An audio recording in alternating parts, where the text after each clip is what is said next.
Salut à toi, j'espère que tu vas bien. Alors aujourd'hui, je vais aborder avec toi un sujet qui est lié à Service Apps. Donc la question en réalité, c'est faut-il vraiment éviter d'utiliser du JavaScript dans Service Apps? C'est une question que pas mal d'utilisateurs de Service Apps peuvent se poser et je vais te donner mon avis sur la question dans cette petite vidéo. Alors, bon, déjà la première chose, JavaScript, en fait, c'est quoi? Donc, JavaScript, c'est un langage de programmation qui va notamment permettre sur du web de pouvoir faire des animations ou de pouvoir valider notamment des informations qui sont rentrées dans un formulaire. Là, c'est vraiment un premier niveau de validation.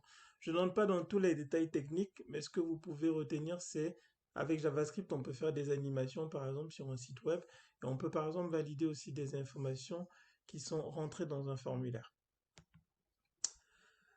Ok, maintenant, si on fait le focus par rapport à Service App, ce qu'il faut savoir, c'est que vu que on est en train de faire du JavaScript, il n'y a pas vraiment de réelle standardisation sur la manière de faire du JavaScript sur Service Apps. C'est un langage de programmation, comme je vous disais, et on est quand même assez libre dans sa manière de coder, d'autant plus lorsqu'on est sur du Service Apps. Donc chacun peut vraiment coder à sa manière.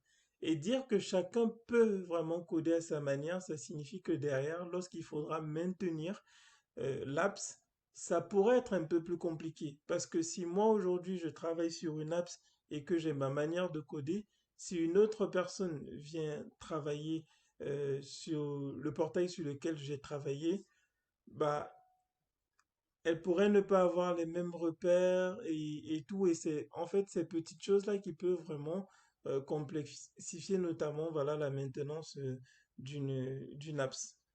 Donc, ok. Du coup, faire du JavaScript sur apps, à mon sens, lorsqu'on est en train de travailler sur un portail, avant de se lancer ou pas dans l'écriture d'un code JavaScript, une première question à se poser, c'est est-ce que la fonctionnalité que vous vous apprêtez à faire, est-ce qu'elle est primordiale pour le portail apps que vous souhaitez mettre en place? Si la réponse, c'est non, en fait, il n'est pas pertinent, du coup, de développer la fonctionnalité avec du JavaScript. Deuxième question, c'est est-ce que je peux faire cette fonctionnalité en standard, donc sans passer par du JavaScript? Si vous pouvez faire la fonctionnalité en standard, il faut la faire en standard, du coup. Il faut privilégier cette manière de faire. Et du coup, une autre question qui peut être pertinente de se poser, c'est est-ce que le consultant à l'initiative du code de JavaScript, est-ce qu'il travaillera par exemple sur toute la durée du projet?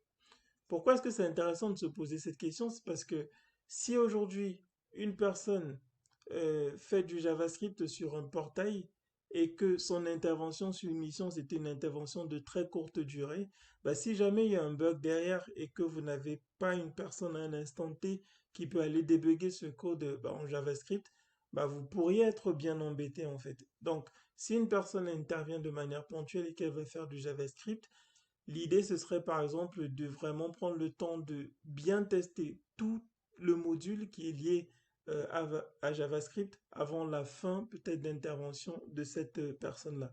Après, si la personne intervient sur toute la durée du projet, ça c'est vraiment super top du coup.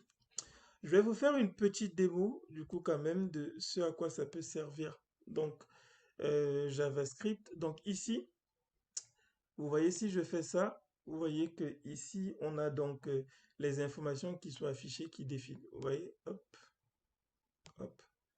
Bon, c'est même possible de pouvoir faire en sorte que ces informations elles défilent après un certain temps de manière automatique. Là, en l'occurrence, ce qui est fait ici, c'est fait avec du jQuery, mais le jQuery, en fait, c'est un framework qui s'appuie sur du JavaScript pour fonctionner. Donc, en résumé, les trois questions à se poser, c'est vraiment celle-là pour savoir si vous devez, oui ou non, bah, mettre du JavaScript dans votre portail. Mais retenez vraiment qu'à chaque fois que vous pouvez faire une fonctionnalité en standard, vaudrait mieux privilégier cette option-là. Bon, bah, j'espère que tout ça, c'est bien clair pour vous. Si vous avez des questions, n'hésitez pas et je vous dis à très bientôt pour de prochaines vidéos. Allez, ciao, ciao.